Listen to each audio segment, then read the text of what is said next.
JKP constable का, चाहे constable के बेसिक एग्जाम की बात करें, टेलीकम्युनिकेशन की बात करें, फोटोग्राफी की बात करें, सबका रिजल्ट आ चुका है और अभी यहाँ पे क्वेश्चंस भी रेज होना स्टार्ट हो चुके हैं। उसका पहले रीजन समझ लेते हैं कि क्यों क्वेश्चंस रेज यहाँ पर हो रहे हैं, कि रिजल्ट में गड़बड़ी है, स्कैम है, ऐसे नाम सामने क्यों आ रहे हैं। क्योंकि अगर आप जेकेएसएसबी का सिलेबस देखोगे, कांस्टेबल के 3 डेट में अलग अलग एग्जाम हुए थे। पहला 1 तारीख को हुआ था, फिर 8 दिसंबर को टेलीकम्युनिकेशन का, फिर फोटोग्राफी का एग्जाम अलग से हुआ था। तो सभी एग्जाम में जो गैप था वो ज्यादा गैप नहीं था, 10 10 12 12 दिन में गैप आपको देखने को मिल रहा था। जो 1 तारीख को पेपर हुआ था executive police armed IRP SDRF वाला, यहाँ पे पूरा पेपर आपको 100 मार्क्स का देखने को मिल रहा था, जिसमें 25 क्वेश्चन जीके के थे, 25 जीके करंट अफेयर्स वाले थे, 10 नंबर जम्मू कश्मीर का था, रीजनिंग के 25 क्वेश्चन, 15 मार्क्स कंप्यूटर के थे। ये पूरा पेपर था 100 नंबर का, जब हम बात करते हैं जो 1 तारीख को पेपर हुआ था। इसी तरीके से अगर हम टेलीकम्युनिकेशन के पेपर की बात करें, टेलीकम्युनिकेशन का भी 100 मार्क्स का था। इसमें डिफरेंस ये था, बाकी सेम टू सेम सिलेबस इसका भी 60 मार्क्स का कौन सा था, जो मैंने अभी आपसे डिस्कस करा था एग्जीक्यूटिव वाला, वही 60 मार्क्स का सेम वही पेपर था। 40 मार्क्स का सिर्फ टेक्निकल था। यानी कि इसका मतलब अगर इसमें भी किसी को अच्छा करना है, टेक्निकल स्ट्रांग होने के साथ साथ ये वाला पोर्शन भी स्ट्रांग होना चाहिए। ये आपके सामने टेलीकम्युनिकेशन का पेपर देखने को मिला था। इसी तरीके से अगर मैं फोटोग्राफी वाले सेक्शन की यहाँ पर बात करूंगा, ये टेलीकम्युनिकेशन का सिलेबस आपको देखने को मिल रहा है। ये भी पूरा 100 मार्क्स का है, जिसमें 60 मार्क्स का वही सिलेबस है जो कि कांस्टेबल का एग्जीक्यूटिव वाला था, और 40 मार्क्स का यहाँ पर भी आपको टेक्निकल देखने को मिल रहा है। यानी कि यहाँ पे लोगों को अगर अच्छा स्कोर करना है तो इसमें अच्छा होने के साथ साथ आपको इस पोर्शन में जो कि हाईएस्ट वेटेज होता है 60 मार्क्स की, यहाँ पर भी आपको अच्छा स्कोर करना ही पड़ेगा। अब क्वेश्चन इसलिए राइज करते हैं यहाँ पे, जैसे एक नाम आपको यहाँ पे ये एनसीसी सर्टिफिकेट बी वाला देखने को मिल रहा है, जहाँ पे 91 मार्क्स आ रहे हैं। यहाँ पर इसमें same name same father's name के जो स्टूडेंट को जब चेक करा गया, जो बेसिक 1 तारीख वाला एग्जाम था एग्जीक्यूटिव में, वहाँ पे 17 18 या 20 के आसपास कुछ ऐसे नंबर बन रहे हैं। तो कहा जा रहा है कि उस एग्जाम में 17 18 नंबर बन रहे हैं, यहाँ पे 91 नंबर कैसे बन रहे हैं। चाहे एनसीसी के 3 नंबर मिले, लेकिन एनसीसी के वहां पर भी 3 नंबर मिले हैं। इतना सडन जंप कैसे हो सकता है कि यहाँ पे 100 में से जो है वो 40 क्वेश्चन अगर टेक्निकल का अच्छा बिल्कुल बेहतरीन तरीके से 40 के 40 क्वेश्चन में अगर टेक्निकल में बहुत स्ट्रांग था स्टूडेंट, तो 40 में से 40 मार्क्स भी टेक्निकल में आ गए। जो 60 मार्क्स है नॉन टेक्निकल वाले, फिर उसमें से इसका मतलब अगर इसको 88 मार्क्स यहाँ पे लाने, इसका मतलब जो बाकी 60 है उसमें से स्टूडेंट ने 48 मार्क्स लाए। और अगर 60 में से यहाँ पे 48 नंबर स्टूडेंट्स ला रहा है, तो जो पुराना पेपर था वहां पे 100 में से वो 70 80 मार्क्स ही क्यों ला पा रहा है। तो इस तरह के क्वेश्चन रेज हो रहे हैं। तो मैंने अपने एंड से वेरीफाई करने के लिए नाम और फादर्स नेम चेक करने की कोशिश करा, क्या पता मुझे लिस्ट में यहाँ पर जो है 3 से 4 इस तरह के नाम मिल जाए, same name same father's name होगा।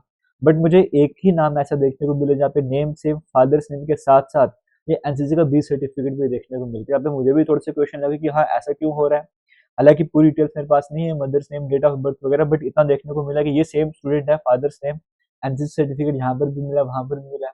तो इतना सडन जब इतने कम दिनों में टेक्निकल और नॉन टेक्निकल दोनों पोर्शन की हम बात करें कि इतना सडन जब कैसे देखने को मिल सकता है। कोई बच्चा टेक्निकल में इतना अच्छा है और नॉन टेक्निकल में इतना बुरा कैसे भी हो सकता है कि वो इतने कम मार्क्स ला रहा है, एक जगह दूसरी जगह इतने अच्छे हाईएस्ट मार्क्स ला रहा है। वो भी यहाँ पर मैथ भी है, रीजनिंग भी है, इंग्लिश भी है, हर तरह के सब्जेक्ट को कवर करा जा रहा है। वैसे टेलीकम्युनिकेशन के रिजल्ट में बच्चों को डाउट देखने को मिला नाम से कि यहाँ पर इतने टॉपर मार्क्स आ रहे हैं, वहाँ पे नाम नंबर है ही नहीं। कुछ और बच्चों को भी स्कोर देखेगा 70 70 के आसपास स्कोर है, वहाँ पे 0 नंबर देखने को मिल रहे हैं। तो इस तरह से क्वेश्चन यहाँ पे राइज कर रहे हैं कि यहाँ पे स्कैम वगैरह हो रहे हैं, कुछ गलत गड़बड़ी वगैरह हुई है जेके भी कांस्टेबल के इस एग्जाम में। तो यहाँ पर देखो, ये जेकेएसएसबी की बात करेंगे, अब उनकी रिस्पॉन्सिबिलिटी, चाहे उनके हायर अथॉरिटीज है, उनके एंड से बिल्कुल बेहतरीन तरीके से ट्रांसपेरेंसी के साथ काम किया जा रहा था। लेकिन अकाउंटेबिलिटी उनकी अब बनती है, उन्हें सामने आके बताना पड़ेगा अगर यहाँ पे किसी तरह का स्कैम नहीं है, बच्चों ने अपनी मेहनत से ये सब कुछ करा है कि वो इतने कम दिनों में इतना अच्छा स्कोर कर पा रहे हैं, ये बच्चों की अपनी मेहनत है, या फिर ये बच्चे अलग हैं, वो बच्चे नहीं जिनकी हम दूसरी लिस्ट में बात कर रहे हैं, ये सेपरेट स्टूडेंट की डेट ऑफ बर्थ अलग है, इनकी मदर्स नेम अलग है, एड्रेस अलग है। अगर ऐसा कुछ भी है तो जेकेएसएसबी को सामने की क्लियर करना चाहिए, क्योंकि इस टाइम पे जो कई सारे कैंडिडेट्स हैं जिन्होंने मेहनत कर रही है, वो डिमांड करने की ऐसा क्यों हो रहा है, ये क्या रीजन है इसके पीछे का, वो जेकेएसएसबी को क्लियर करना पड़ेगा। और क्लियर करने के साथ उनको अपने लेवल पर भी कार्रवाई करनी पड़ेगी कि ऐसा क्यों हो रहा है, क्या हो रहा है। अगर उनको जेकेएसएसबी की तरफ से ऐसा रिस्पॉन्स आता है कि हाँ यहाँ पे किसी तरह की गड़बड़ वगैरह नहीं हुई है, ये स्टूडेंट्स अलग हैं या फिर अलग नहीं भी हैं, सेम स्टूडेंट हैं, इन्होंने मेहनत के दम पर ऐसा वैसा करा, तो जेकेएसएसबी की तरफ से यहाँ पे रिस्पॉन्स वगैरह आना चाहिए। हम सभी उस रिस्पॉन्स का वेट कर रहे हैं कि जेकेएसएसबी की तरफ से क्या कहना है यहाँ पे, फिर कोई भी अथॉरिटी हायर अथॉरिटीज हैं उनकी तरफ से यहाँ पर क्या कहना है इस रिजल्ट पर, वो क्लैरिफिकेशन को देनी ही पड़ेगी। इनिशियल लेवल पर देखा जाए, अपने एंड पर भी अगर आप वेरीफाई वगैरह करते हो, सेम नाम सेम सर्टिफिकेट वगैरह है, और कुछ खास नाम है ही नहीं है, 2 ही नाम है और दूसरे बच्चे का टेलीकम्युनिकेशन नंबर है ही नहीं है। मतलब एक ही बच्चा यहाँ पर भी, वहाँ पर भी, और इतना ज़्यादा डिफरेंस आपको देखने को मिल रहा है। अभी कुछ ही बच्चों का भी चेक करा गया, लिस्ट को सही से खंगाल दिया कि अब तक कितने सारे नाम वो देखने को मिल सकते हैं। तो ज़रूरी बन जाता है जेकेएसएसबी के एंड से कि वो रिस्पॉन्ड करे इस पर, या कोई और अथॉरिटी जो ऑफिशियल है वो इस पर रिस्पॉन्ड करे कि ऐसा अगर हो रहा है तो क्यों हो रहा है, सो दैट एस्पिरेंट्स जो है, जो उनके मन में क्वेश्चन उठ रहे हैं, उनको आंसर मिल सके और वो सेटिस्फाइड हो सके। जरूरत है बच्चों को सेटिस्फाइड करने की। अगर स्कैम हुआ तो जिसके पीछे गलत लोग हैं उन्हें पकड़ा जाए, और ये क्यों स्कैम बार बार हो रहा है इस पर भी ध्यान दिया जाए।